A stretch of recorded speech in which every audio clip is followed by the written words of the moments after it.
Hello, homeroom.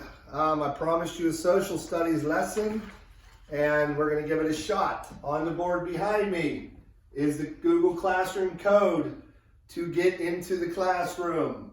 Please write it down. As of now, I have probably 13 out of 27 students actually logged on into the classroom. I invited everybody onto it. So if you know somebody in homeroom that you're friends with that's not on, please tell them I'm starting to teach social studies and to use this code to enter the classroom. This is for my homeroom only. So let's get started. First things first, when we left back in March, which seems like an eon ago, we were talking about the Greeks and the city-states and what a city-state is. And I told you a city-state is a walled-in city that has its own ruler. The Greeks had a bunch of city-states, which made them very weak. There's probably, I don't even know, we'll say 4 major city-states, but there was a whole bunch of other city-states. The main 2 being Athens and Sparta, and they hated each other. Why did they hate each other? Well, they didn't know what it meant to be Greek in the first place. They were all in the country of Greece, but they were all their own little countries inside of Greece, walled off from each other. And the geography of Greece did not help. It was very mountainous. Sparta was set up on a mountain plain, and Athens sat down by the Mediterranean Sea. They were very far apart from each other, rarely visited each other. Sparta was not interested in having visitors anyway. They did not like other city-states, and they were the toughest city-state, and they didn't want to be bothered by anybody. So, yes. So what happened before we left? We talked about what it was like to be, what the government was like in Athens and Sparta, what the economy was like in Athens and Sparta. I went into great detail what an economy was, and you guys should be hearing that word a lot with this COVID-19 stuff and how the economy is shut down. We talked about what an economy is. It's not one thing. It's a ton of different things that go into an economy.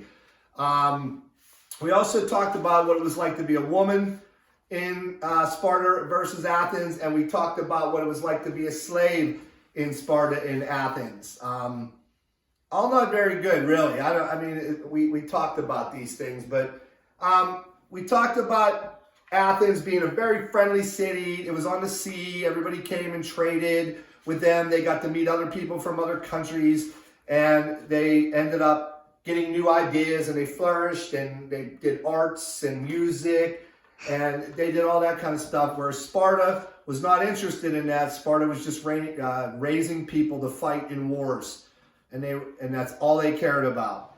So there were 2 very different city-states. Well, with that said, the chapter that I'm about to teach you deals with the Persian Wars. I know you guys were all excited to start talking about the Persian Wars, particularly the Battle of 300, which has been made into a movie, which the movie I don't recommend. I've watched part of the movie, and there's a lot of fiction in it. There's stuff in there like giants and things like that don't exist on Earth. They did that for movie purposes. However, most of it was based in fact from what I saw.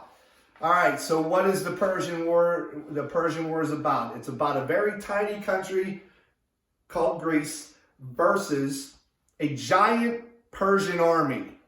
So there's millions of Persians, and we're talking the modern day countries of Turkey, Iran, Iraq, all these Middle Eastern countries. The Persian Empire enveloped all of that, and they were trying to take over Europe. Greece was a stop on their way to get to that. 2 leaders for the Greeks.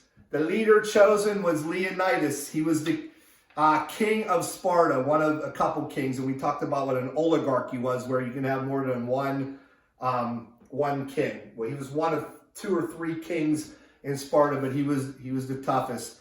So he was chosen to lead the Greek forces.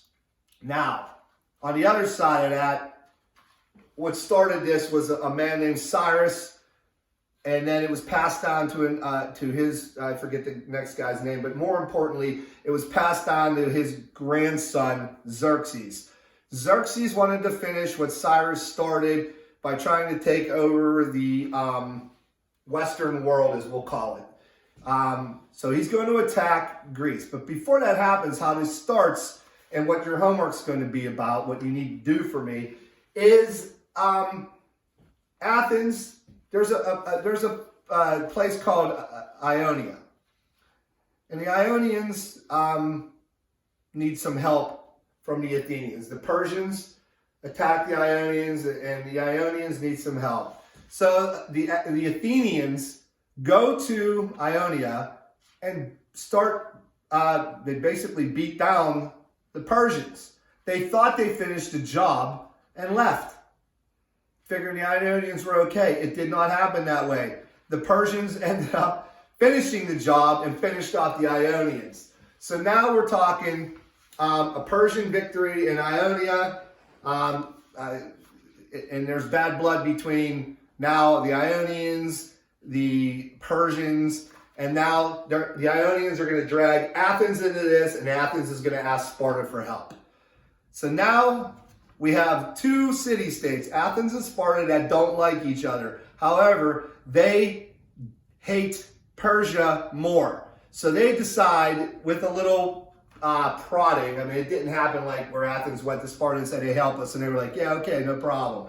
It took a while, but if Sparta figured, you know what, we hate the Persians more, let's help out the Athenians, which was fortunate for the Athenians because Sparta was probably the toughest city-state, probably the toughest people in the world at that point in time, and Leonidas was the baddest man on the planet.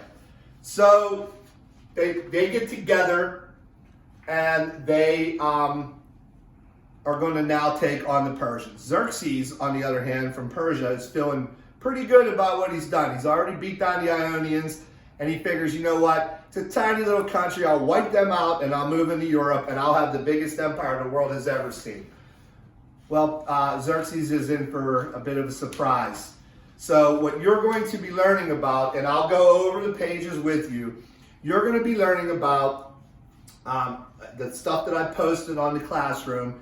You're going to read about, there's a preview section to read about Xerxes and how this all came to be, and then there's a little section about the Ionian revolt and what happened there. That's all I want you to concern yourself with now, because what's going to happen is there's going to be four major battles. The Battle of Marathon, the Battle of Thermopylae, which is the Battle of 300, the Battle of Salamis, and then the Battle of Plataea. Those are the four major battles. Now the Greeks win 3 out of the 4 of those battles. The only one they lose is the Battle of 300, where Leonidas is killed and they chop his head off, and there's a battle for his body. But that is the most interesting story of them all, because you're talking, I know it's called the Battle of 300. Folklore says 300 men took on 2 million Persians, up to 2 million Persians. It's almost true. It was more like 1,300 men. They enlisted a few other people to help out. In the end, though, only 300 stayed to fight because they knew they were going to die. Leonidas sent everybody else back to their city-states and sent people back to tell other city-states what was going to be happening, that the Persians would be coming for them.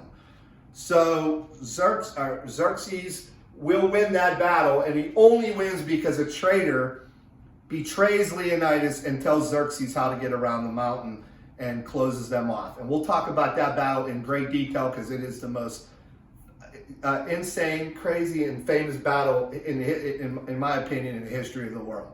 300 men taking on almost 2 million people, and they would have beat them. That's crazy. So that's where we're going to head. So you're going to read the preview and do the workbook pages just like we've been doing them in class. You're not going to be able to write in them on the in the classroom. If you have a printer, print them out and just do them. If you don't, just write your answers on paper or whatever. It's going to be real informal. I will eventually give you assignments on there that will be graded that you turn in. I will let you know when I post those. Those will be able to be filled in. All right? But for now, let's just see if you can get in to what I posted. I posted a PDF file, which is the workbook pages that you'll need. And I also printed 2 Word documents, posted 2 Word documents that deal with your regular purple textbook. One being, the first one being the Persian Empire and what it was about, and the second one, a short section on the Ionian Revolt, which we just talked about. All right, so read those. What I'll do is I will go back in video and I will read these pages to you and color this in just like I used to do in class when I read the book. We'll get through the chapter and we'll take a test on it. However, I do want to spend some time on the Battle of 300. All four battles are fantastic, but you'll see why the Spartans needed the Athenians just as bad as the Athenians needed the Spartans. They worked well together and they crushed the Persian Empire, and eventually Xerxes was sent back to Persia where he was murdered and he never got to finish the job. It was a huge defeat. 2 million people fell shy of taking on a tiny country of Greece. And eventually Greece would reunite together and find out what it means to be Greek. All right, so there's the code again. I want you to watch the videos. There's no other way to learn what I'm talking about without watching the video. I'm trying not to be too lengthy on these, but they're going to be a lot more longer than the math lessons. There's the code. I'll be checking to see who's logging on, and whoever doesn't, I might just send them a Skyward message, and we will see from there. And here's Leonidas himself. Actually, his name is Toby, but I should have named him Leonidas. That would have been a cool name. All right. Anyway, see if you can log on. I expect to get a lot of stuff about, I can't open this, I can't look at this. You should be able to open the files and just do them. You're not going to be able to write on them in the Google Classroom. I understand that. They're PDFs and Word documents. All right? All right, check them out. Let's see if we get this ball rolling. It'll start rolling just like math is. Math is looking good right now. We're getting better and better, and we will get in. This will become better and better as we go. I'm getting very familiar with Google Classroom now, and I'm starting to get real used to posting to it. So, all right, watch the video. And no pressure. Let's just get the ball rolling on this and get started, okay? Have a good night, everybody. Bye. Say bye, Tobe.